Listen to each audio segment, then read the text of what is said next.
고난이 닥쳐오면은 누구나 다 질문이 생기죠. 중세의 그 행위를 공로로 봐서 거기에 대한 반대도 그렇고. 이상해요. 주님 없이 열심히 살아가는데 이제 다 가진 것 같은데 또 두려워. 여러분, 그게 인생이에요. 우리가 믿고 있는 예수 그리스도는 이 땅에 살고 있는 지금 오늘 이 시간 여기에서도 하나님의 아들이시고 우리의 주인이시고 있습니다.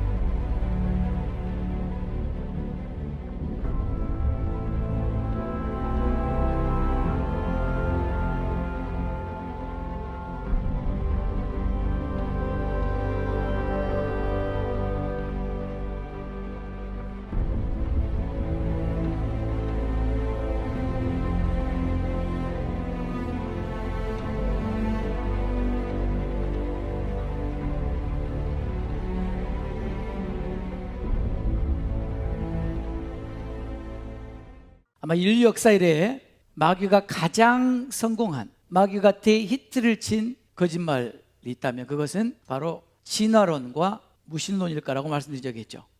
우리가 진리라고 믿고 있는 거짓말, 그 진화론과 무신론은 동전의 양면과 같다고 했습니다. 자, 이것으로 마귀는 정말 인류 역사에서 가장 많은 불신자들을 지옥으로 보냈을 것입니다. 그렇다면 교회를 다니는 사람들, 예수님을 믿는다고 하는 사람들을 가장 많이 지옥으로 보낸 거짓말은 뭘까? 여러분 잘 아시는 것처럼 개혁주의 신학의 거장인 칼빈은 이런 말을 했습니다. 행위로 의롭다함을 얻을 수 없지만 행위가 없이도 의롭다함을 얻을 수 없다. 무슨 뜻입니까? 행위로 구원을 얻을 수 있는 것이 아니다. 행위로 구원을 얻을 수 있다고 믿는 것을 우리는 행위 구원론이라고 하죠. 여기서 행위 구원론을 강력하게 배격합니다. 행위로 구원을 얻을 수 없다. 하지만 이어서 칼빈은 말합니다.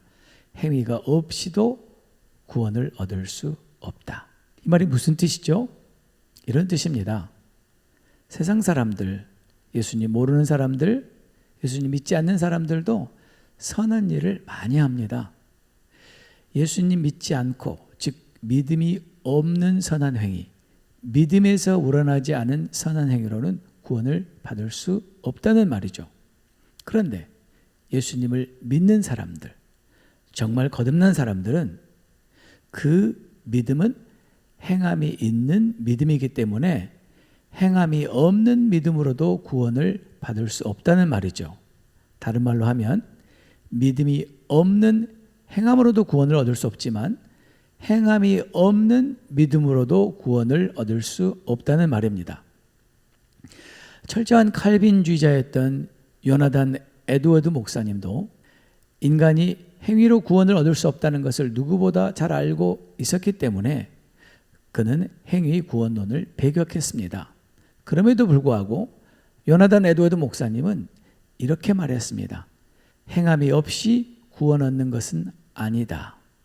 하나님은 지혜롭고 거룩한 목적을 위해 우리가 선한 일을 함이 없이는 최종적 구원을 얻을 수 없도록 정하셨다. 무슨 말입니까? 인간이 선한 행위로 구원을 얻을 수는 없지만 최종적인 구원, 즉 구원의 완성을 이루는 데 있어서 행함이 절대적으로 필요하다는 말이죠. 이것을 성경은 분명하게 말해줍니다. 바로 우리가 너무나 잘 아는 에베소서 2장 8절 9절 말씀입니다.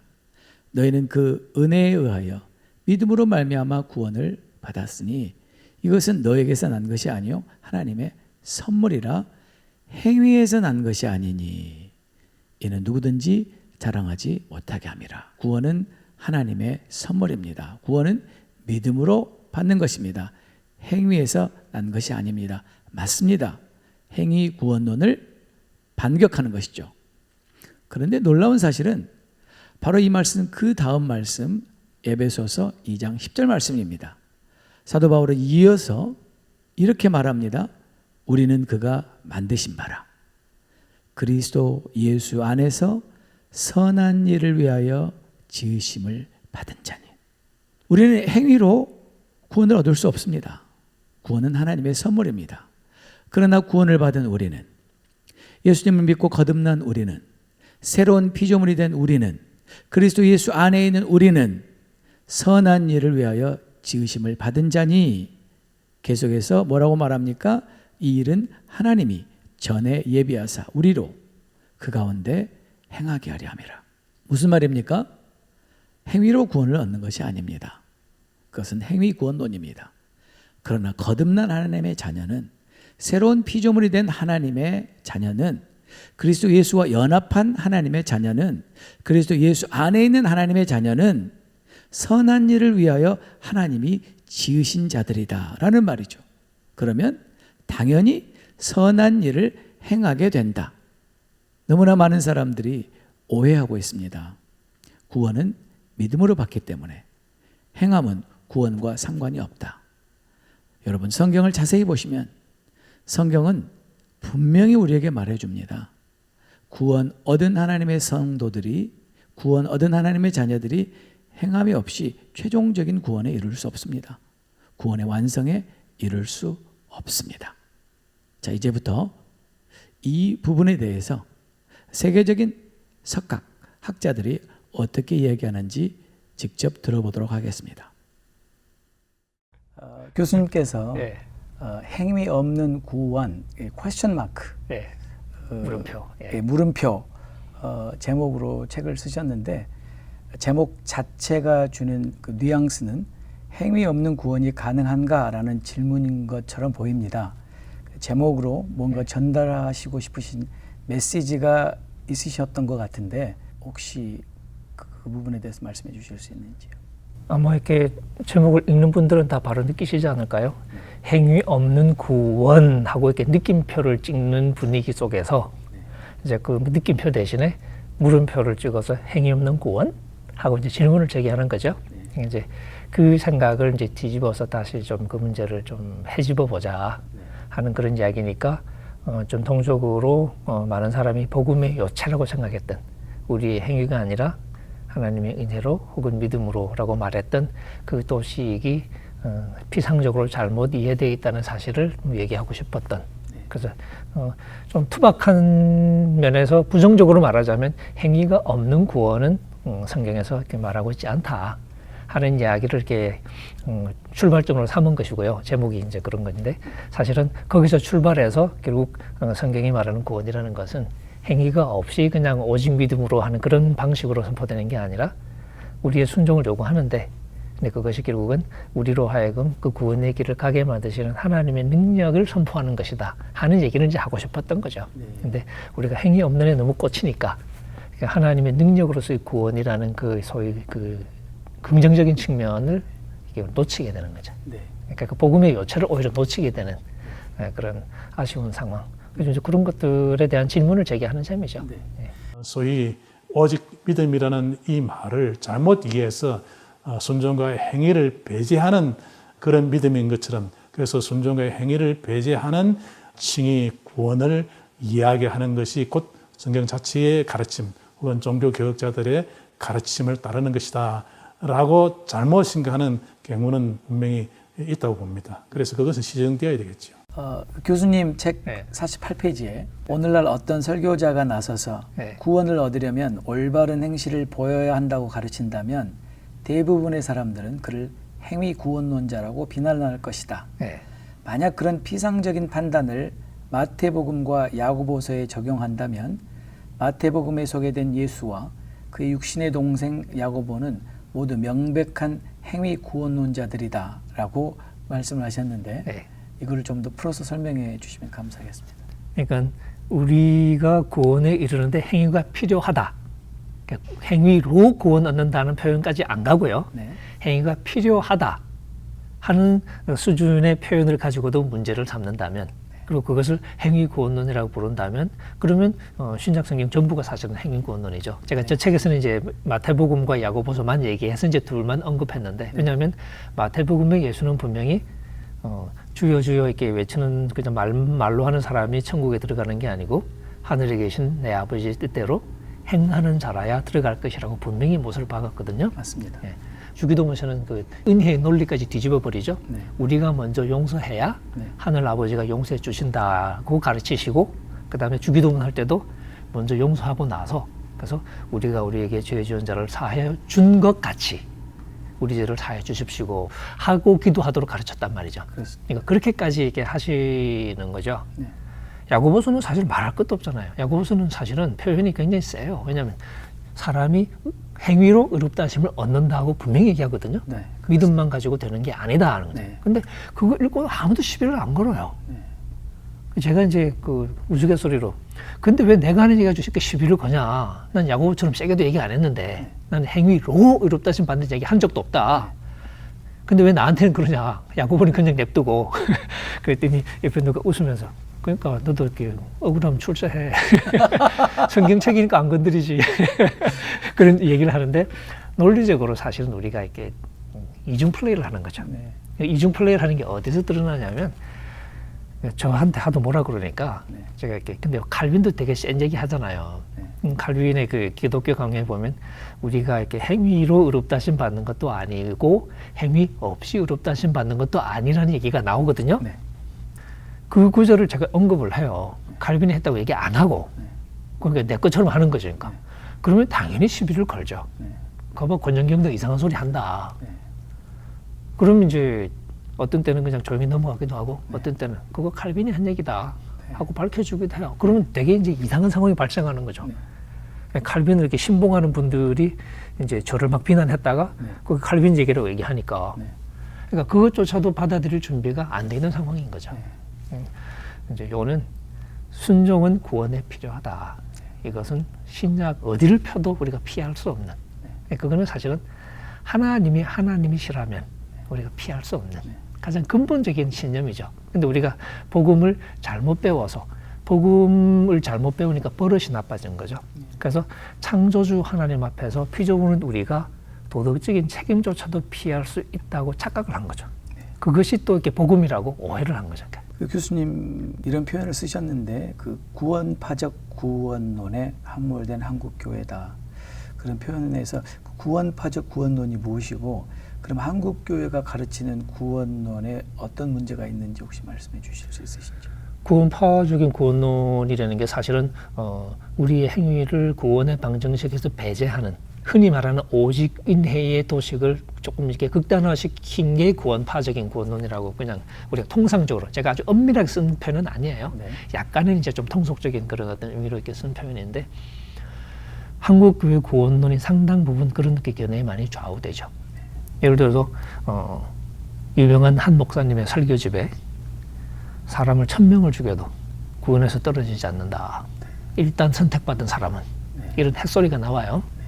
그게 아멘 하고 받아들여지는 분위기인 거죠. 아주 유명한 교회 얘기입니다. 네. 그게 한국교회 구원론이라면 그건 구원파에 못지않은. 그게 그런 교회뿐만 아니라 이제 뭐 제 제자 중에 하나도 오늘 와서 저한테 교수님 지난 주일날 우리 목사님 어떻게 설교했는지 아세요? 그러면 똑같은 얘기를 하는 거예요. 하나님의 부르심 받은 사람은 무슨 짓을 해도 구원에서 떨어지지 않는다. 아니, 살인을 해봐라. 구원에서 떨어지나 안 된다. 왜? 하나님 불렀으니까. 그렇게 설교를 했대요. 그래서 제가 교회 옮겨라. 그렇게 얘기를 했는데. 잘하신 것 같습니다. 근데 그게 통한다는 얘기예요. 그게 통하는 수준의 구원론을 우리가 가지고 있다는 얘기죠. 구원파고 뭐 다를 게 없는 거죠. 그렇게 되면. 사실 조금 전에 김세인 교수님은 거기에 대해서 뭐라고 말씀하시냐면, 대다수의 한국 교회가 구원파적인 구원론을 가르치고 있다. 네, 맞습니다. 네.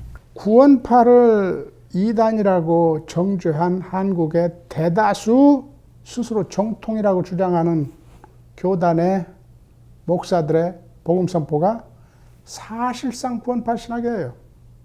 왜곡된 구원론이라고 이야기하시더라고요. 그렇죠. 네. 값싼 구원론. 윤리 없는 징의론, 심각한 논리 아닙니까? 그래서 알다시피 보네프 같은 사람은 독일에서 2차 대전 전후에서 대다수의 그리스도인들이 어떻게 히틀러 같은 그런 나치 체제를 지지하고 다 그리스도인을 하는데 도덕 없는, 윤리 없는 기독교. 은혜로만 믿음으로만 의인 된다는 교리가 얼마나 우리 신앙을 왜곡하고 우리 영성을 왜곡하고 우리의 기독교 삶을 왜곡하나. 그래서 그 보네프가 뭐라고 유명한 말을 했어요. 하나님 은혜를 싸구려 은혜로 전락시켰다. 아무 효과가 없는, 아무 그 힘이 없는, 우리를 새로운 사람 만들고 의인으로 만드는 힘이 없는, 또 그 말로 빌리게 그나데, 영어로 cheap grace, 싸구려 은혜, 아무 쓸모없는 은혜 만들어버렸다. 이런 게 심각한 신학 논쟁이고 우리의 신앙을 왜곡하고. 윤리성이 결여된 값싼 구원론, 잘못된 구원론 이해는 이미 보네프가 상당히 강하게 반대를 하고, 보네프는 분명하게 제도들을 가르치면서 이 값싼 이 구원론이 기독교의 정체성에 상당하게 해악이 된다는 것을 이미 지적을 했어요. 그런데 알다시피 이게 전 세계적인 현상이거든요. 개신교 현상. 그러니까 아까 이야기한 대로 지난 100년 이상을 서구에서도 이런 논쟁이 벌어졌다고.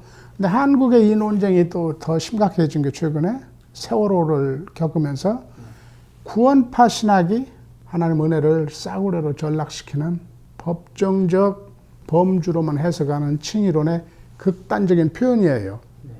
그런데 내가 이 책에서 여러 번 지적하는 게 구원파를 이단이라고 정죄한 한국의 대다수 스스로 정통이라고 주장하는 교단의 목사들의 복음 선포가 사실상 구원파 신학이에요.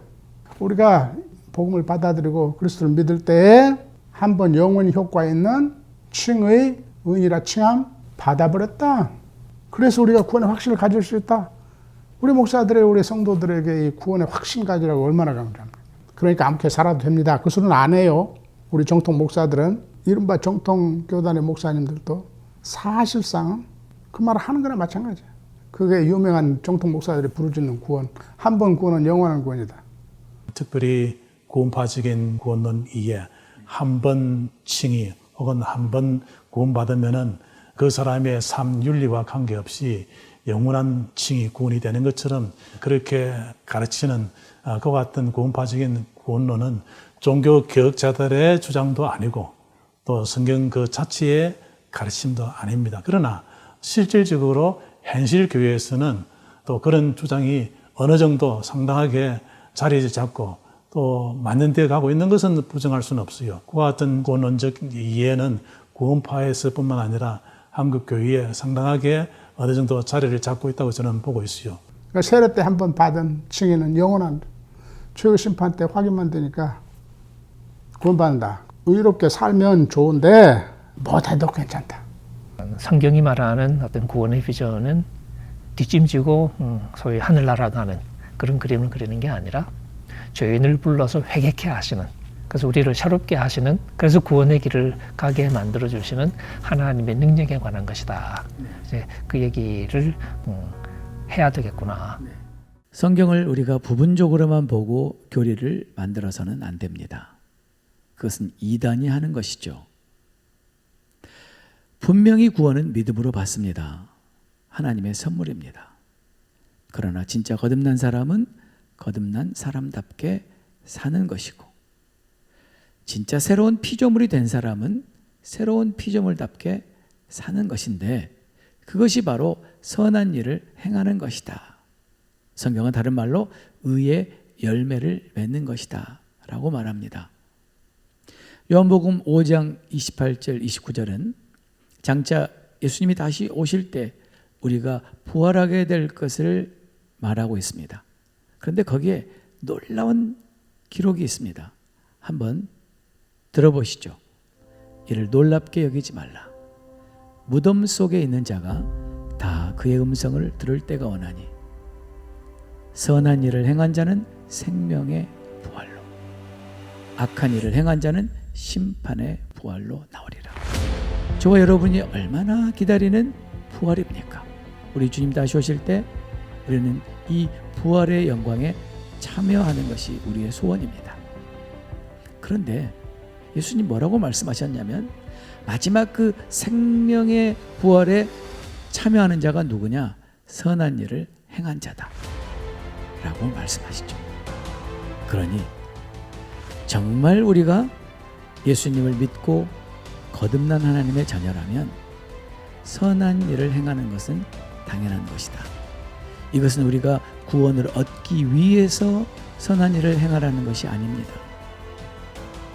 구원을 얻었기 때문에, 우리는 하나님의 자녀가 되었기 때문에, 새로운 피조물이 되었기 때문에, 예수님과 연합한 자가 되었기 때문에, 성령의 인도하심을 따라 사는 자가 되었기 때문에 우리는 선한 일을 행하게 되는 것이다 라는 말이죠.